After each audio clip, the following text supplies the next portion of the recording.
그 네. 밑에 목사님, 요 K 목사님께 요 얘기는 뭔가요? 제가 이제 자연스럽게 저는 대화를 나누다가 이제 중간중간 이제 네. 또 그 필요해지면 제가 썼던 글들을 많이 준비는 많이 했는데 이것들을 쭉 얘기하는 거 재미가 없을 것 같아서 하지만 이제 언급하셨으니까 제가 이게 어떤 내용이냐면요. 제가 유학 시절에 이것도 설교에 대한 내용이라 제가 이제 소개해 드리는데 아, 이제 유학 시절에 같이 공부하던 어떤 목사님께서 갑자기 이제 한국의 아버지가 이제 몸이 편찮으시다 그래가지고 이제 귀국을 잠깐 하셨는데 가서 이제 의사는 별거 아니라고 큰 건 아니라고 하셨는데 이제 아버님이 일종의 의료 사고죠. 네, 의료 사고로 아버님이 이제 돌아가시게 됩니다. 그래서 돌아가서 장례를 이제 치르시고 네, 한국에 오셔서 이제 다시 미국으로 돌아오셔서 슬퍼하시는 우리 이제 그 목사님한테 제가 적어드렸던 어떤 이제 글인데요. 아, 제가 한번 네, 읽어드리겠습니다. 네, 이제 그 아버지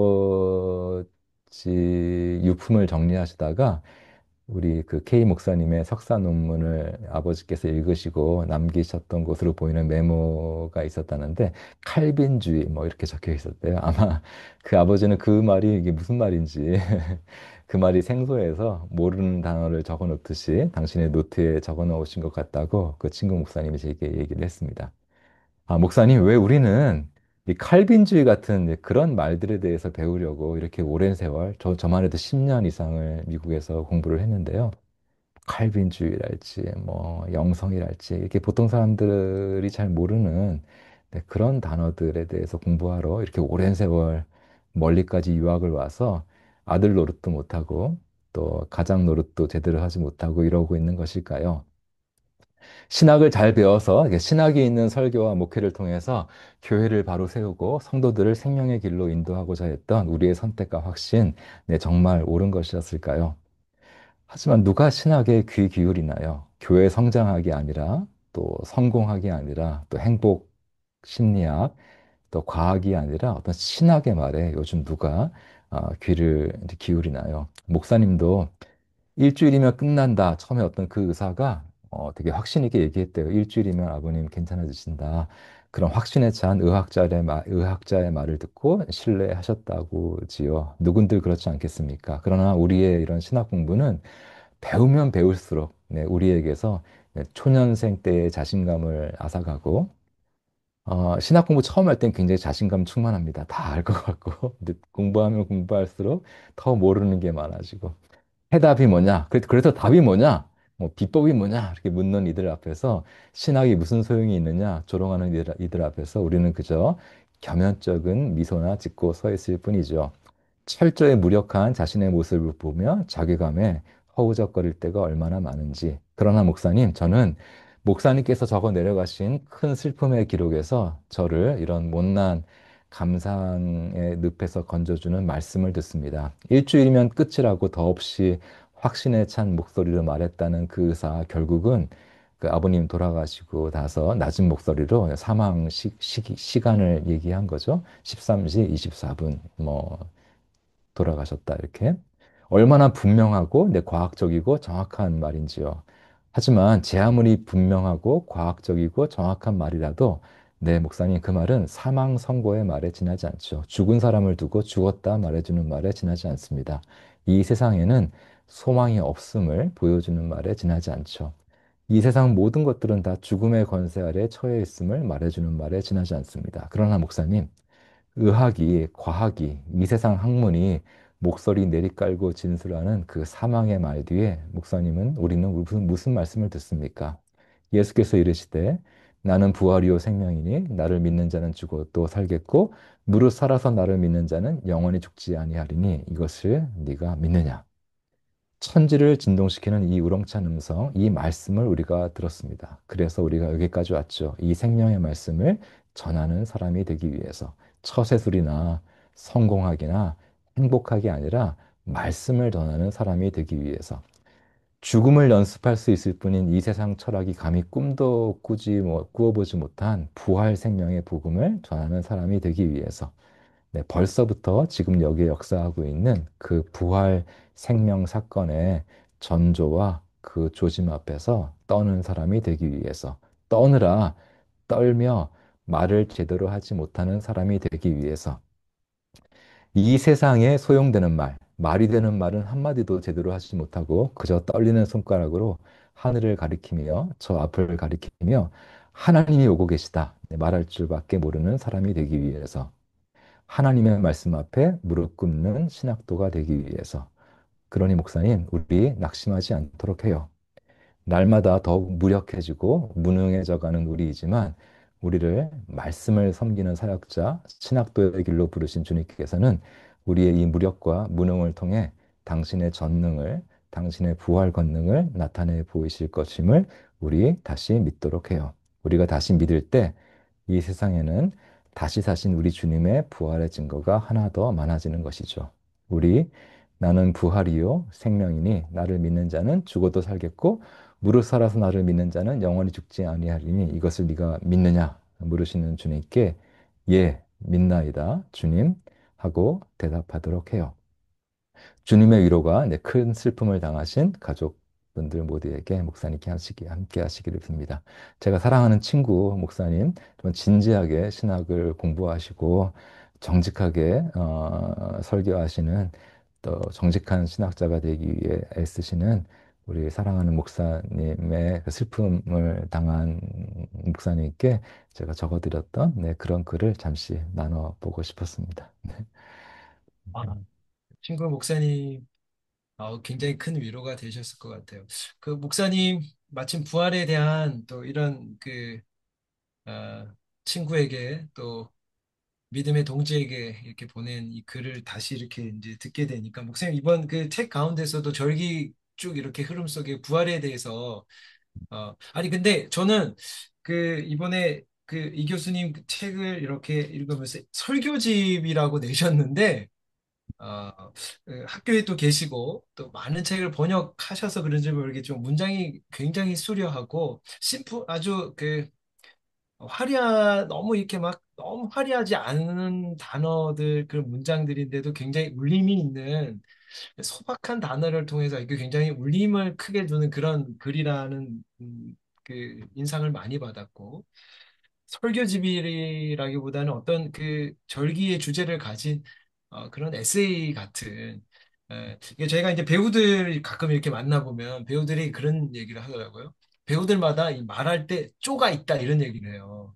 네. 배우들은 이렇게 뭐 악센트나 억양이라 그래서 그 배우의 개성을 나타내는 쪼가 있다 이런 얘기를 들었는데 목사님 말씀 주신 것처럼 목회자들도 설교하다 보면 쪼가 나오잖아요. 그게 이제 말에만 나오지 않고 그래도 이렇게 좀 저는 느껴졌는데 목사님 그래서는 좀 그런 것들은 좀 다 좀 덜어내고 그런 마음이 이렇게 연결되는 것 같아서 참 좋았고요. 저 특별히 이게 이제 이 그 친구 목사님께 이렇게 어, 편지를 써주신 이 죽음과 부활에 대한 이 글을 이렇게 들으니까 그 목사님 이번 책 안에서 부활 중에서 와서 조반을 먹으라 그 있었잖아요. 저 굉장히 그 인상이 깊었어요. Come and break your fast. 그래서 우리는 그냥 와서 뭐라 come and 뭐 브렉퍼스트 이렇게만 얘기해서 중간에 근데 그걸 띄워서 인칭 대명사를 넣으니까 완전히 다른 어떤 저는 그 뉘앙스가 느껴졌거든요. 그러면서 어, 이렇게 뭔가 계속 이렇게 또 글을 남겨주셨는데, 뭔가 우리가 금식을 깨고 먹으러 이렇게 주님 품에 가듯이, 슬픔을 깨고 또 주님께로 들어가고, 아픔을 깨고 주님 품으로 들어가고, 뭐 두려움을 깨고 상처를 깨고 이렇게 주님 품으로 이렇게 들어가는 어떤 그런 그 글도 그 기억이 납니다. 그 교수님 그래도 뭐 이렇게 어떻게 보면은 약간 목회 현장에서 조금 또 좀 더 객관화된 그 캠퍼스라는 곳에 계시고 또 비그리스도 우리 학생들도 많이 만나고 계신데 조금 이렇게 교회와 떨어진 그 위치에서 보실 때 한국계 목회자들이 정말 좀 깨고 다시 이렇게 좀 들어가야 할 영역들이 있다면 뭐 어떤 부분들이 계신지 아까 설교 때 저도 좀 찔리기도 했지만 박다라는 설교가 아니라 그래서 예수님을 만난 내가 알리 보인 세상을 좀 이렇게 설교 가운데 녹여낼 수 있으면 그것이 더 좋은 설교가 되고 한국교회 강단이 좀 더 이렇게 이 정화된 언어로 이렇게 좀 나아갈 것 같기도 한데 뭐 그런 말씀 주신 것처럼 좀 그래도 또 이렇게 현장에서 캠퍼스에서 이렇게 또 보실 때 한국교회 목회자들이 특별히 뭔가를 좀 깨고 더 주님께로 들어갔으면 하는 뭐 그렇게 느끼신 것이 있으면 좀 나눠주시면 어떨까요? 네. 사실 많은 분들이 하시고 있는 말씀이라서 저만의 특별한 생각은 아니고요. 이제 제가 이제 아까 언급해 주신 유진 피터슨 목사님은 이제 목회자로서 유진 피터슨은 이제 목사들의 목사라는 별칭으로도 이제 불리죠. 근데 그만큼 이제 목사님들한테 존경을 받고 받았던 이제 그런 목사님이신데 제가 유학 마치고 이제 한국 귀국하기 전에 이제 출판사에서 이제 기회를 주셔가지고 제가 유진 피터스 목사님을 이제 만나 자택에 찾아가서 잠깐 인터뷰를 하고 이제 온 적이 있습니다.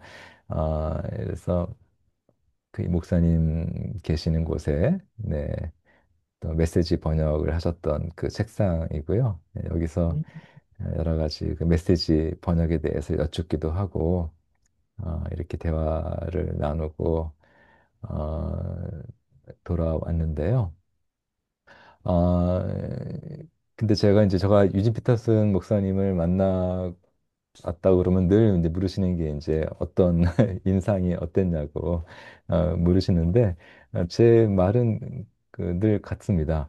우리 유진 피터슨의 글들을 이제 읽어보신 분들이라면 그냥 그 글에서 느껴지는 거하고 똑같은 분이시라고 생각하시면 돼요. 그냥 우리가 보통 보면 책으로 접했을 때 들었던 어떤 이미지가 있는데 실제 만나보면 전혀 다른 사람인 경우가 굉장히 많거든요. 뭐가 매칭이 잘 안 되는. 근데 유진 피터슨은 우리가 여러분들이 여러 가지 책에서 느끼셨던 그 느낌 이제 그대로의 분이시라는 것이 저한테 가장 크게 이제 왔었던 인상이고요. 그리고 두 번째는 뭐냐면 유진 피터슨은 정말 이제 목사님이셨습니다. 그러니까 저는 그때 어, 이제 학위를 이제 마치고 귀국하기 전이니까 저한테 이제 한국 돌아가면 이제 목회를 할 거냐 아니면 학교에서 학생들을 가르칠 거냐 뭐 이렇게 물으시더라고요. 근데 제가 아무래도 공부를 이렇게 오랫동안 했으니까 이제 가르치는 사람이 되지 않겠냐고 될 생각이라고 이제 그랬더니 좀 실망하시는 눈치시더라고요. 그러니까 유진 피터슨 목사님은 정말 어떤 이 목사됨에 대해서 영광스럽게 생각합니다. 그러니까 그 가치와 그 영광에 대해서 정말 어 그거를 자긍심이라고 표현해야 될지, 그 목사직의 영광과 아름다움에 정말 매료되어 계시는 네, 그런 분이시더라고요. 정말로. 그래서 그 점이 저한테 굉장히 인상적이었고요.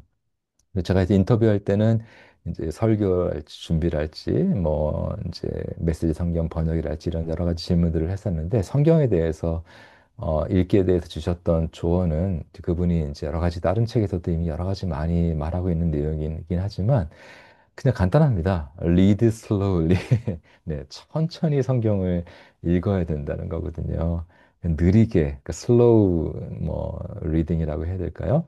성경을 느리게 천천히 이제 읽는 게 중요하다는 거죠. 근데 우리 이제 성도님들도 그렇지만 이제 목사님 성도님들도 그럴 수 있지만 특히 목사님들이 한국 교회에서는 너무나 많은 설교 사역을 감당해야 되다 보니 그냥 다 아시듯이 설교를 작성하기 위해서 성경을 읽는 거죠.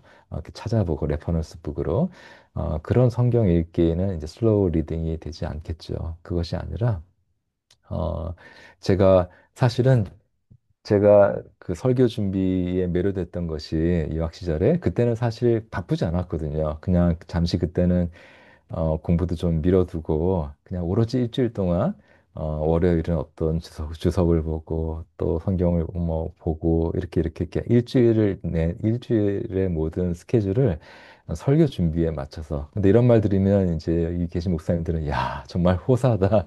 그런 호사를 누릴 수 있는 목사님이 얼마나 있겠어요. 그렇죠? 일주일에 대부분의 시간을 설교 준비에 쏟을 수 있는 목사님은 드물죠. 그러니까 한국 교회가 좀 구조적으로도 목사님들로 하여금 성경을 천천히 읽어나가면서 성경 안으로 깊이 들어 성경 세계 안으로 깊이 들어갈 수 있는 그런 시간을 마련해 주는 그런 목회 구조여야 되겠다.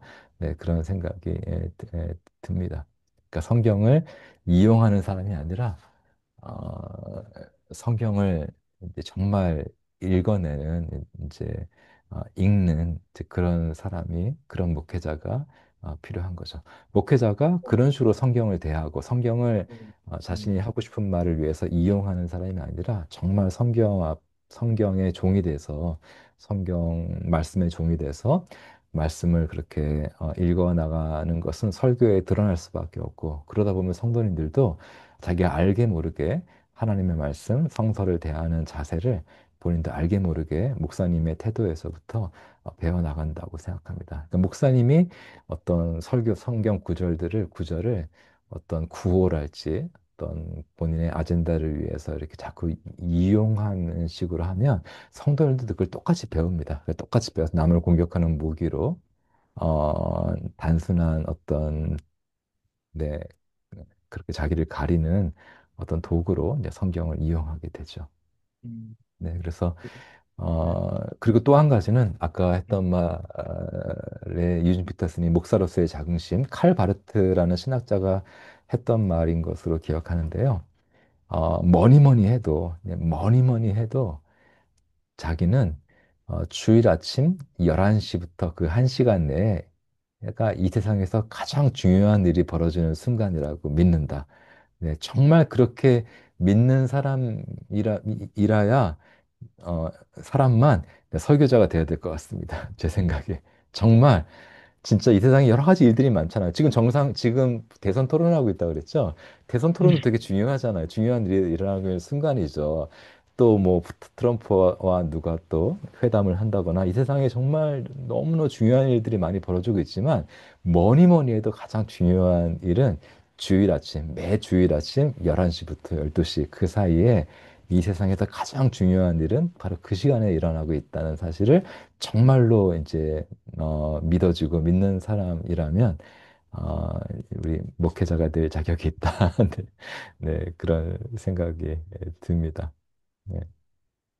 굉장히 예, 좀 중요한 말씀 해주신 것 같아요. 예, 목회자들이 아무리 설교를 많이 강요받고 있지만 한국교회 현실에서 그럼에도 좀 깨야 될 게 있다면 설교를 위한 설교를 좀 깨고 정말 말씀으로 깊이 들어갈 수 있는 그 말씀 참 좋은 것 같아요. 목사님 그 유진 피터슨 말씀을 주셨으니까 굉장히 탁월한 영성학자인데 어, 우리 이 교수님도 영성학 전공하셨잖아요. 예. 네. 영성학을 공부를 전공을 하시게 된 계기가 계셨나요? 네.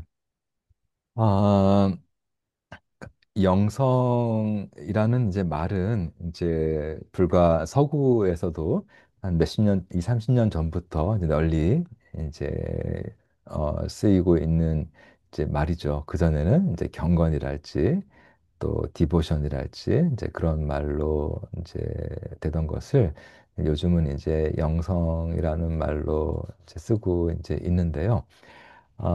사실 말을 하자면 이제 긴데 아무래도 제 전공 분야니까. 근데 오늘의 주제하고 좀 맞춰서 한번 얘기를 이제 조금 해보자면, 제가 이제 준비해서 이제 적어놨습니다. 사실 영성이라는 말은 이제 성경에 없는 말입니다. 그렇죠? 네, 없는 말이에요. 근데 우리가 한 가지 간과하고 있는 것은 신학이라는 말도 성경에 없습니다. 네. 신학이라는 말도 성경에 없지만 되게 신학이 중요하잖아요. 그렇죠? 네.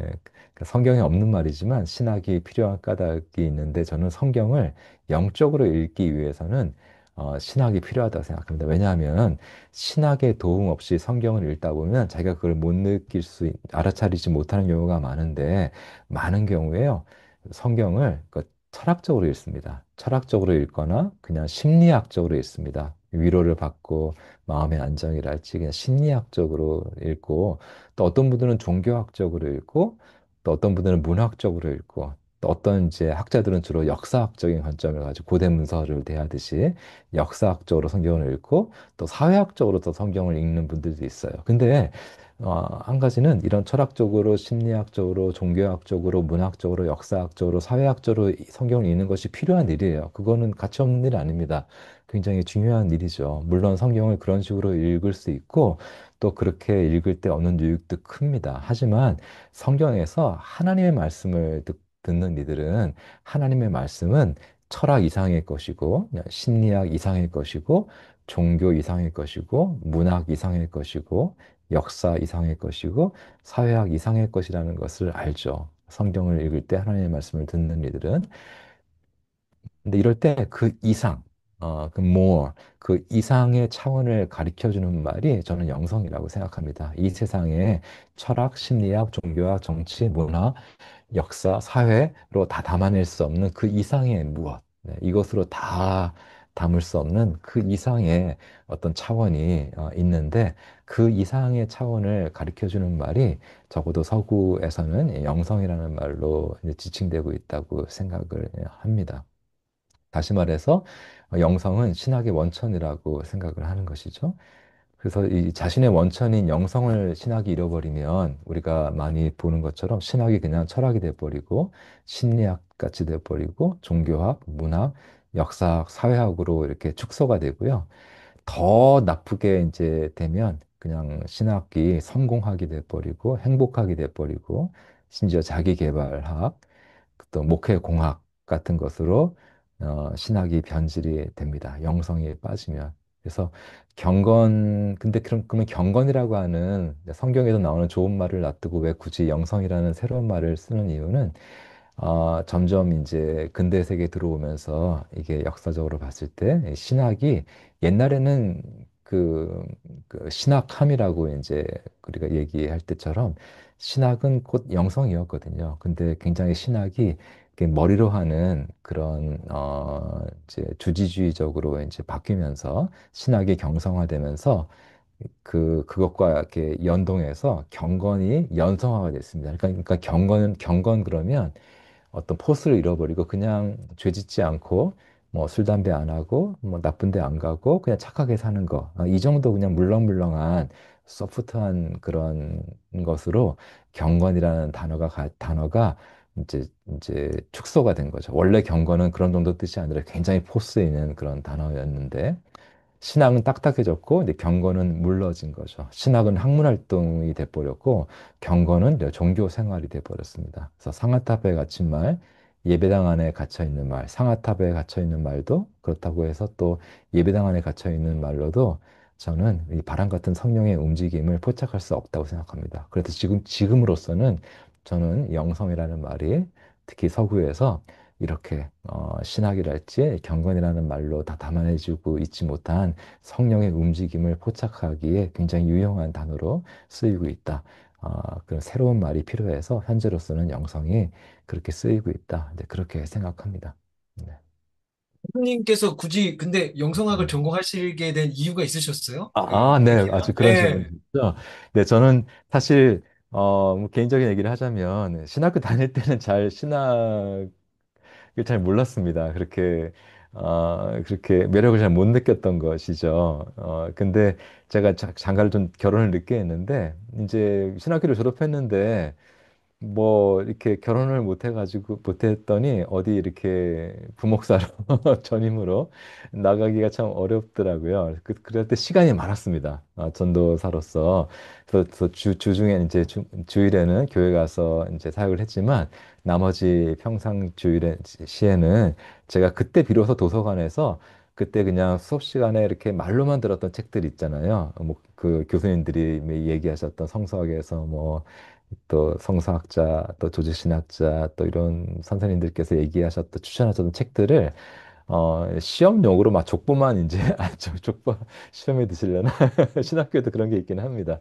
네, 그런 공부가 아니라 정말 제대로, 그런 책을 읽어보아야겠다 생각이 들어서 장신대 가가지고 그 책들을 이렇게 직접 읽어봤죠. 또 제가 영어를 좋아해서 이제 원서를 가지고 그때 제가 이제 졸업하고 나서 그렇게 책을 읽어보면서 신학에 빠졌던 것 같아요. 아, 신학이라는 게 이렇게 음, 깊은 것이구나. 그러니까 우리 영성의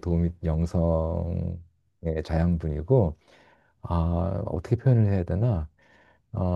그래서 그때부터 신학책들을 많이 읽어 나가기 시작했습니다. 그래서 그 처음에는 성서학책도 많이 읽고, 이제 조직신학책을 많이 저는 읽었는데, 결국 이제 많은 조직신학책을 읽다 보니까, 저는 이제 전공이 영성학이니까 이렇게 얘기하는 거죠. 아, 신학의 꽃은 영성이구나. 이런 생각이 들었습니다. 다들 자기 전공에 대한 자부심이 있어서 이제 그렇게 다들 다르게 생각하시겠지만, 저 같은 경우에는 아무튼 신학의 꽃은 영성이라는 생각이 이렇게 들었습니다. 네. 그래서, 영성학을 공부해야겠다. 이제 이런 생각이 이제 들었고요. 그리고 이제 학문으로서의 영성학은 조금, 제가 느꼈던 매력 중에 하나는 예를 들면 제가 좋아하는 이제 C.S. 루이스랄지 도스토옙스키랄지 뭐 이런 분들 파스칼의 방세랄지 이런 파스칼이랄지 이런 분들이 그 프로페셔널 신학자는 아니거든요. 그분들은 이제 신학자는 아니시잖아요. 근데 신학계에서는 아직까지도 뭔가 어떤 신학자의 사상을 공부하는 이제 그런 거잖아요. 근데 영성학이라고 하는 학문은 가령 예를 들면 C.S. 루이스의 영성이랄지 도스토옙스키의 영성이랄지 우리나라 윤동주의 시에 나타난 어떤 종교적 상상력이랄지 영성이랄지 이런 것들을 이제 학제적으로 인터디서플리너리라고 하는데 이렇게 학제적으로 연구할 수 하는 걸 수 있는 분야라 이제 그 점이 참 재미가 있고 제가 이제 매력을 느낀 포인트이긴 합니다. 네. 신학을 하시면서 더 영성을 더 깊이 매료를 되셨네요. 예. 네. 그, 제가 이제 음, 우리 여기 지금 참여하신 분들 질문을 좀 받기 전에 한 가지만 더 음, 책에 이제 얘기를 하나 더 나누고 질문들 이렇게 함께 받도록 하겠습니다. 음. 그 쭉 절기에 대해서 이렇게 그 말씀 주신 것 중에 굉장히 눈에 띄는 한 챕터가 만성절에 대한 네. 메시지였어요. 이 네. 한국 개신교가 사실 음, 만성절에 대해서는 이 음, 절기로 생각을 잘 하지 않고 음, 있는데 음, 이제 교수님께서 그 성도의 날이라 이렇게 이제 표현하셨는데 이제 음, 왠지 이 만성절은 이 천주교스러운 성도라고 표현했지만 세인트니까 모든 성자의 날이라고 할 때 개신교에서는 잘 이 좀 낯선 음, 앞서간 우리 믿음의 선진들에 대해서 저희가 세인트란 음, 말을 개신교는 잘 사용을 하지 않으니까. 음, 근데 이제 음, 그거와 관련돼서 이제 음, 할로윈으로 많이 이제 알고 있는 지금 이 일들. 그래서 이게 문화적으로도 지금 한국 교회도 음, 영향을 음, 많이 주고 있고 또 우리 사회의 아픔도 이태원에서 일어났고 음, 그렇긴 한데 음, 음, 근데 오히려 이것이 음, 제대로만 교회의 음, 절기로 이렇게 어, 음, 소개가 되면 그야말로 귀신들을 음, 이렇게 우스꽝스러운 존재로 만들어버리는 펀데이가 될 수 있는데 이게 정말 그 말 그대로 그 성자의 모든 성도들의 날에 이 전야제로 이 펀데이가 정말 되려면 그 11월 1일이 그야말로 이 모든 성도의 날로 축제의 날이 잘 이렇게 좀 갖춰져야 또 그것도 한국교회가 좀 대사회적으로 문화운동을 펼쳐 나가면서도 또 할 수 있지 않을까 싶은데 그 부분에 대해서는 교수님 좀 더 이렇게 저희 좀 나눠주실 말씀이 없으신가요? 네, 많이 있습니다. 아, 네, 저는 이제 한국교회에서 이제 한국교회뿐만 아니라 또 개신교에서 좀 이제 우리는 이제 그간에 이제 여러 가지 교회 절기 중에서 성탄절 정도, 부활절 정도만 이렇게 좀 지키고 있죠. 하지만 이제 전 주현절이랄지 또 오순절 또 이 만성절 모든 성도의 날도 좀 개신교적으로 다시 재해석해서 우리가 그거를 교회의 중요한 절기로 받아들이는 것이 참 목회적으로 되게 유용하겠다는 생각을 평상시에 많이 합니다. 사실 저는 한국 교회를 봤을 때, 한국 교회라기보다는 현대 교회가 이제 그런 거죠. 그러니까 죽음의 문제를 어떻게 표현해야 되나? 그러니까 살아있는 사람들끼리 서로 모여서 아기자기하게 재밌게 지내는 어떤 그런 친교 모임 같은 느낌을 줘요. 그러니까 사실 우리는 교회 안에 있으니까 잘 모를 수 있지만 사실은 이 교회 바깥에서 뭔가 좀 깊이 있는 분들이 생각했을 때 무릇 종교라고 하는 것은 죽음의 문제에 대해서 뭔가 답을 준다거나 뭐 뚫고 나갈 힘을 준다거나 그게 그래야 진짜 종교라는 이름에 걸맞는 종교인 거잖아요. 근데 한국 개신교가 상당히 많은 부분이 그냥 죽음을 자꾸 망각하려고 그러고 denial of death가 현대 문화잖아요. 죽음을 이렇게 두려우니까 이렇게 눈을 감고 그냥 산자들끼리 모여서 재미나게 어떤 친교 모임 갖고 이제 이렇게 되면 종교가 깊이가 없어지는 거죠. 죽음의 문제를 다루지 않는 종교라고 하는 것은 이제 종교라고 보기가 어려운 거죠. 그냥 사회생활이고 문화생활이고 취미생활인 거지. 어, 근데 옛날에는 원래 교회는 성도들의 무덤 위에 세워진 것이거든요. 우리가 교회사에 보면 초기 교회는 다 그 성도, 특히 순교자들의 그 무덤 위에 이제 교회가 이제 세워져야 되는 것이잖아요. 이제 그런 것처럼 저는 사실은 가장 이상적으로 이 아이디얼리하게 얘기하면 내가 매주일 부활의 주님을 찬양하던 그런 교회당에서 장래도 할 수 있으면 제일 좋다고 생각합니다. 저는 그게 너무너무 안타깝고 그렇다고 저한테 뚜렷한 대안이 있는 것은 아닌데 참 매주일 내가 부활의 주님을 삼위일체 하나님을 예배하고 경배하고 노래했던 그 예배당에 그 시신이 와서 거기서 예배가 드려져야 되게 맞다고 생각되고 더 나아가면 제가 미국에서 어떤 성당을 가보니까 성당 지하에 그런 납골당처럼 되어 있다고요. 되게 밝게 만들어져 있고 거기를 이제 아이들이 막 뛰놀고 그렇습니다. 근데 그런 게 사실은 그렇게 뭔가 죽음을 안으로 받아들여서 죽음을 이긴 종교로서의 어떤 부활의 어떤 기계를 보여줄 수 있어야 저는 그게 종교라고 생각이 들거든요. 그래서 뭐 그런 의미에서 모든 성도의 날은 저는 그 우리가 이제 제사를 드리고 있지 않지만 우리가 그리스도 안에서 함께 그리스도 안에서 이미 하나님 품 안으로 돌아가신 분들이 이미 성도의 교제 가운데 우리가 함께 있다고 믿잖아요. 우리가 사도신경을 했을 때 성도의 교통을 믿는다고 고백했을 때 그 성도의 교통은 그냥 주일날 이렇게 친교하는 걸 말하는 게 아니라 그것도 포함하지만 이미 죽은 성도들 모두 다 포함해서 우리가 천상의 교회와 더불어 지상의 교회가 서로 통교한다. 이제 그런 이제 의미가 있는 것이거든요. 우리가 그걸 정말 믿는다면 저는 우리가 교회에서 모든 성도의 날이랄지 이럴 때 이렇게 기도할 수 있어야 된다 생각합니다. 그리스도 안에서 우리가 함께 신앙생활 하다가 먼저 주님의 품으로 돌아가신 누구누구 뭐 홍길동, 뭐 김태희, 뭐 이런 성도들의 이름을 하나씩 불러가면서 그분들을 우리가 주님 앞에서 기억합니다. 그러니까 기억한다는 것이죠. remember. remember가 또 성경에서 되게 중요한 개념이잖아요. 그 죽은 사람들을 위해서 기도하고 뭐 죽은 사람들에게 기도하고 그런 뜻이 아니라 하나님 앞에서 산자들의 하나님이신 하나님 앞에서 지금 그리스도 안에서 살아 있는 그 성도들을 교회가 이렇게 기억하는 그런 예배가 또 그런 절기가 되게 있으면 참 좋겠다는 생각이 듭니다. 그래서 그런 모든 성도의 날이 되면 각자 성도들이 자기 부모님의 그런 사진 같은 것도 들고 와서 교회다가 이렇게 하고 그분들을 기억하는 것이죠. 저는 거기에 바로 종교의 어떤 진정한 본연이 있지 않나 하는 이제 그런 생각이 듭니다. 그래서 뭔가 정말로 모든 성도의 날이 그렇게 생명의 축제가 정말로 된다면 부활 신앙의 기백을 가지고 그러면 이제 그때 비로소 이제 할로윈은 그야말로 이제 그 모든 도끼를 빼앗긴 그야말로 전야제의 재미난 어떤 그런 문화가 될 수가 있겠죠. 될 수가 있겠죠.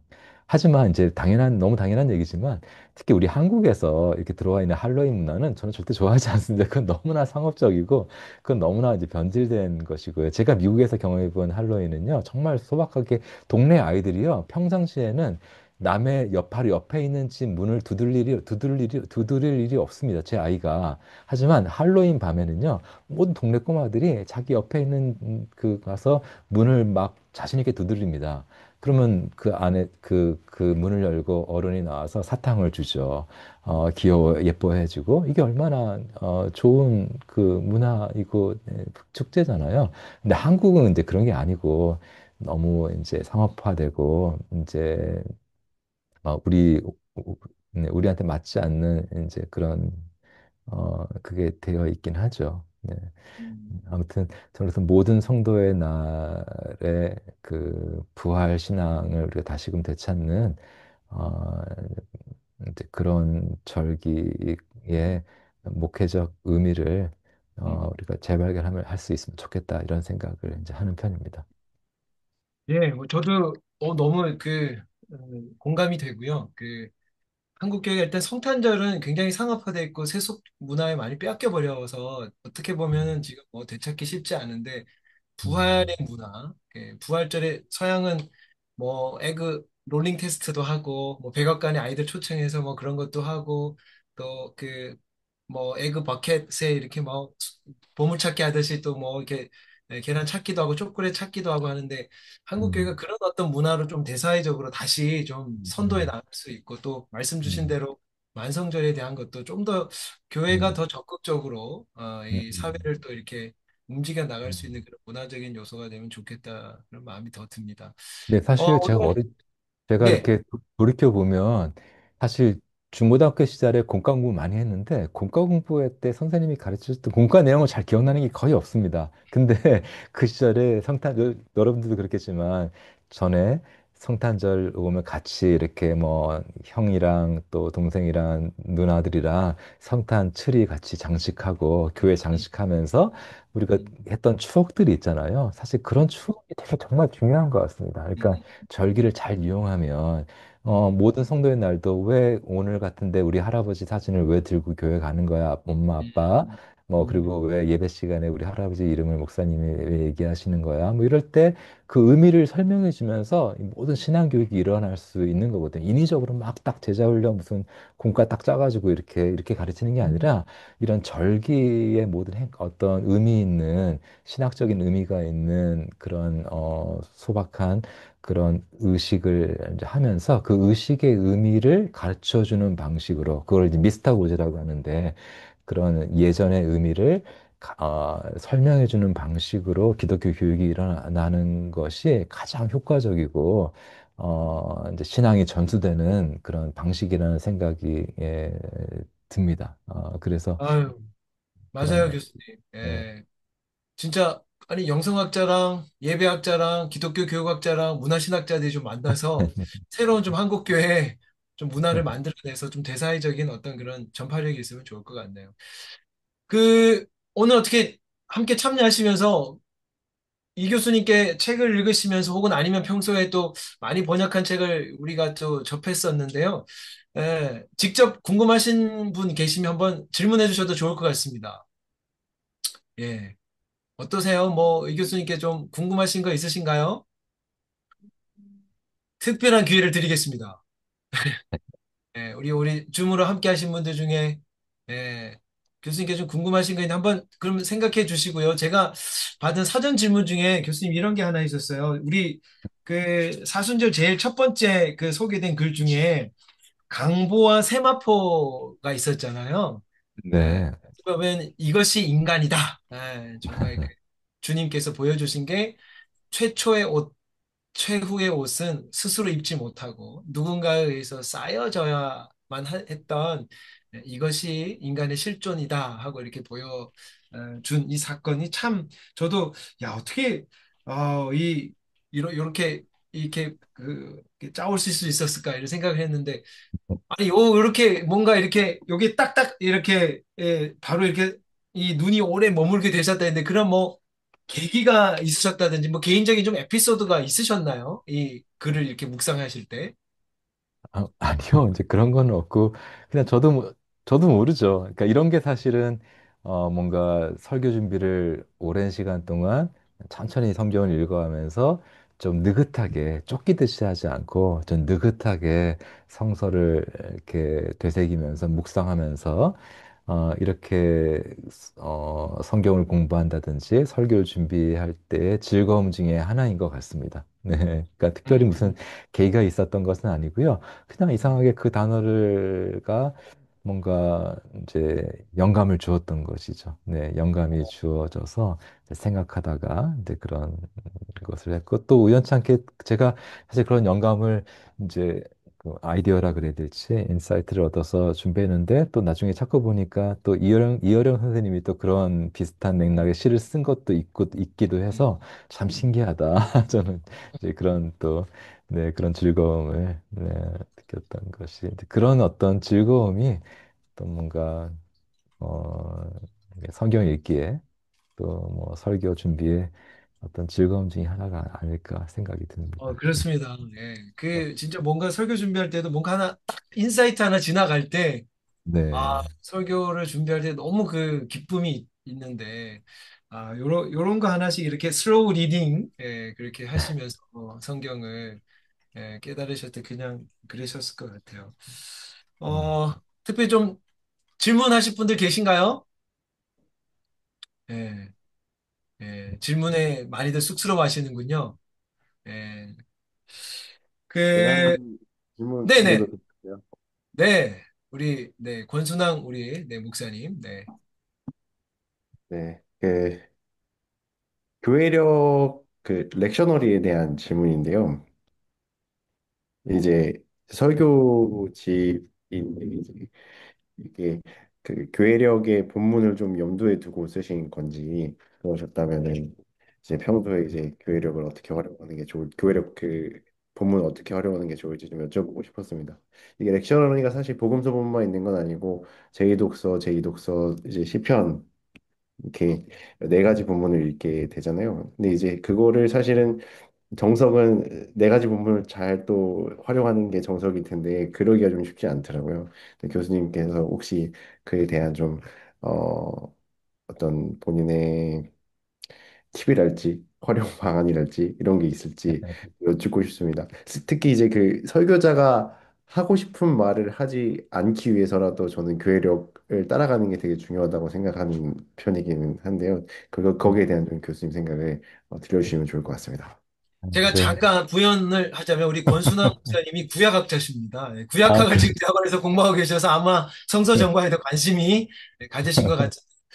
어떻게 교수님 좀 답을 좀 주시죠? 네. 네, 답이라기보다는 제 그 경험을 말씀드리면 저도 이제 설교 이제 목사직을 임명받은 거 다음부터 이제 그런 것도 이제 알게 됐어요. RC 우리 한국에선 제가 저 때만 해도 RC 이런 거 잘 몰랐는데 이제 그런 게 있구나. 근데 저한테는 굉장히 개인적으로 맞았던 게 저는 설교 본문을 선택하는데 시간이 많이 걸리더라고요. 그리고 이제 자꾸 바꾸게 되고. 근데 아시겠지만 딱 정해지면 어떻게든 그 안에서 이게 그 안에서 해야 되잖아요.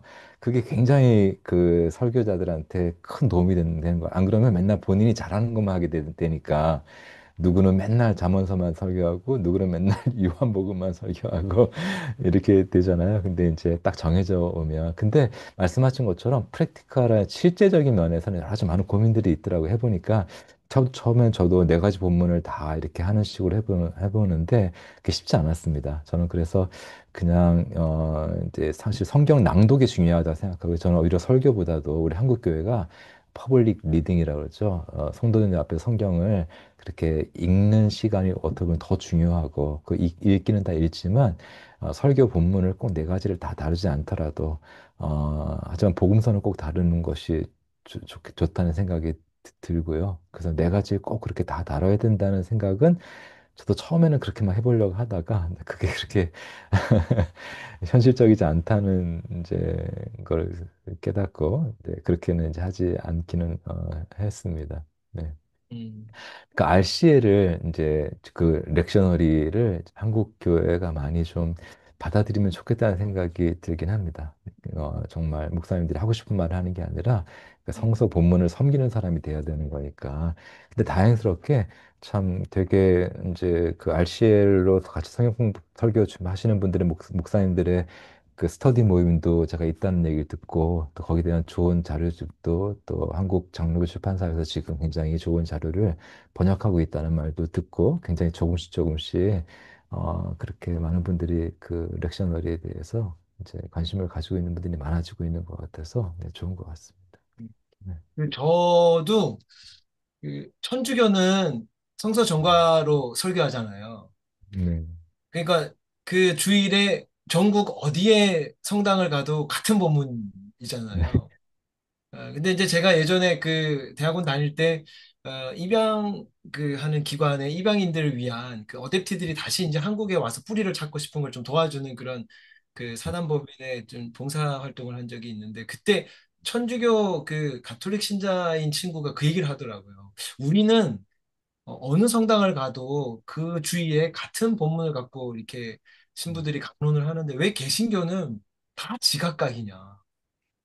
그거 뭘 근거로 그렇게 다 그렇게 하냐? 이런 질문을 받았을 때 제가 언뜻 그때는 금방 답을 못 했는데요.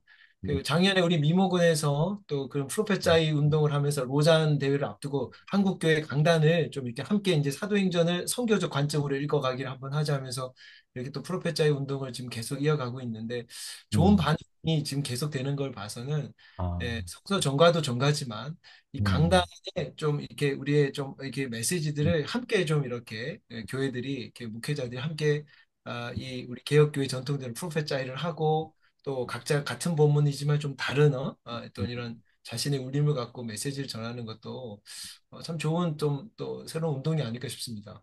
네, 뭐 무조건 꼭 그렇게 해야 되는 건 아닙니다. 우리 개신교는 자유 정신이 더 소중한 거니까요. 사실 그게 뭐 꼭 해야 되는 건 아니지만 제가 반복해서 말씀드리는 되게 목회적인, 교육적인 되게 유용성이 있습니다. 목사님들도 사실 같은 걸 설교하면 우리 같이 모여서 그 얘기하면 서로가 한 가지 인사이트만 나눠도 굉장히 풍성해지는 에서 목사님들 만났을 때 월요일 날 만나서 이제 그런 거 이제 얘기를 나눠도 또 교우들도 다 같은 거를 보니까 이제 네, 그런 여러 가지 좋은 점이 이제 있는 것 같습니다. 네. 네, 네. 좋네요. 네. 또 다른 분 계십니까? 우리 또 뭐 우리 이종태 교수님께 네, 어, 채팅창에 두 분이 오르셨습니다, 목사님. 아, 그러네요. 네. 그러네요, 교수님. 네. 네. 맞습니다. 저기가 이벤트성 행사로 그치. 제가 참 그런 게 정말 이제 사실 그 부활 주일이 있는 거고요.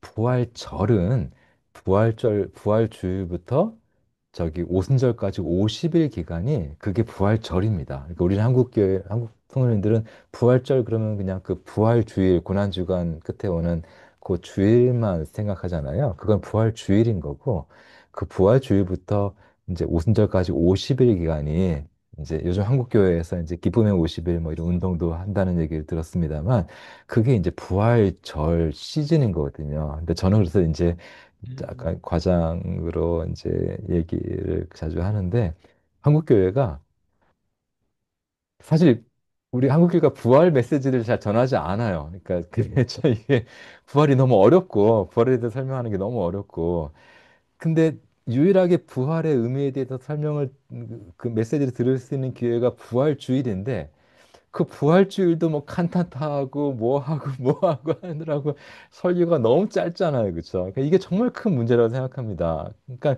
칸타타도 좋아요. 부활은 설명되어지기보다는 선포되고 노래되어져야 될 거이니까 사실 다 좋아요. 근데 그 유일하게 부활에 대한 그 의미를 성도들이 들을 수 있는 시간이 부활 주일도 너무 짧게 이렇게 넘어가게 되니까 그게 너무 아쉬우는데 근데 부활절이 그날 하루가 아니라 50일 동안이니까 저는 한국 교회가 50일 동안 계속 부활에 대해서 매주 설교하고요. 그 렉셔너리들 하면 그렇게 될 수밖에 없죠. 그리고 부활 세미나, 부활에 대해 신학자들을 초대해서 어떤 신학 특강을 듣는다든지 계속 부활절 노래를 계속 불러야 돼요. 어떻게 부활 주일에만 부활절 노래를 부릅니까? 50일 주일 동안 매서 부활의 노래를 부르면서 부활에 대해 생각하고 특강도 듣고 성역 공부도 하고 뭐도 하고 활동도 하고 이렇게 하다 보면 정말 50일 이후에 오순절 날 내 성령이 임할 것 같습니다. 웃자고 하는 말씀이지만 그렇게 음, 50일 동안 충분히 우리가 부활의 그런 거기에 잠길 필요가 있다 생각이 그게 되고 있지 않죠. 그냥 부활주일마저도 이벤트로 그냥 그냥 그렇게 되고 있고, 네, 맞습니다. 네, 예전 맞습니다. 저도 리터지를 어, 유학 가기 전에는 몰랐는데 유학 가서 이런 것들을 접하면서 아, 리터지의 영성이 되게 참 귀하구나. 이제 이런 것들을 이제 많이 이제 배웠습니다. 음, 음. 음, 오늘 말씀을 쭉 듣고 음, 보니까 우리가 꼭 성탄절만이 아니라 사실은 음, 만성절에 대한 것도 그렇고 음, 뭐 음, 사순과 부활절은 더 말할 것도 없고 음. 어쩌면 한국 사회 지금 죽음의 문화, 이 극단적 네. 그, 그 결정을 하는 분들이 많아지고 OECD 뭐 수년째 지금 자살률 1위를 있는데 오히려 한국 교회가 오히려 이 부활의 문화, 살림의 문화를 다시 좀 이렇게 문화적으로 좀 우리가 새롭게 좀 아이디어도 내고 또 강단의 언어도 좀 바뀌고 교회 안에서의 문화도 바뀌어 간다면 여전히 또 이 절기를 통한 한국 교회의 새로운 좀 희망을 이 땅 가운데 보일 수 있겠다는 그런 또 소망을 갖게 됩니다. 음. 에, 시간이 얼추 이제 다 된 것 같아서요. 이종태 교수님 마지막으로 한번 저희 오늘 또 이렇게 함께 하신 분들에게 말씀 나눠주시고 우리 미모건 우리 사무국장이신 유가람 목사님 마무리해 주시면 좋을 것 같습니다. 아, 네. 여기 어, 네, 30분이나 이렇게 많은 분들이 참여해 주셔서 주로 어떤 분들이신지 제가 잘 모르겠습니다만 하여튼 이런 그 재미없는 책에 또, 또 관심을 가져주시고 또 이렇게 북토크에 참여해 주셔서 또 미모건의 초대에 너무 영광이고 감사하고 또 참여해 주신 여러분들께 내 진심으로 감사의 말씀을 드립니다. 아마 어떤 분들이 어떤 일을 하시는 분들이신지 제가 잘 모르지만 하지만 이 설교, 말씀 이런 데 대한 어떤 마음들이 있으신 분들일 텐데 우리 한국 교회가 평신도로서든 또 뭐 목회자로서든 또 가르치는 사람으로서든 정말 하나님의 말씀 위에 한국 교회가 다시 한번 갱신되고 그 말씀의 그 깊은 우물에서 정말 교회 갱신의 생수를 길어 올리는 그런 일들이 일어나기를 같이 기도하고 그렇게 나아갈 수 있었으면 좋겠습니다. 네.